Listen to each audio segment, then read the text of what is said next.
Приветульки, мои дорогие подписчики, ну либо просто там проходили мимо. Сегодня я вам расскажу, как создать свой оригинальный, что ли, чехол на телефон. Выбираем конструктор.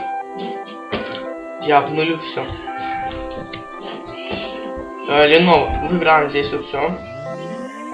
Выберите файл, имя файла. Вот такое. И вот такая вот картиночка у меня. Короче. И мы с вами купить. Я не буду покупать, потому что у меня нету, во-первых, денег, а во-вторых, просто нету времени у меня на это все. Ну, надо сделать маленькое, чтобы было больше видно, а можно сделать побольше. Нажимаем купить и там мы все, короче.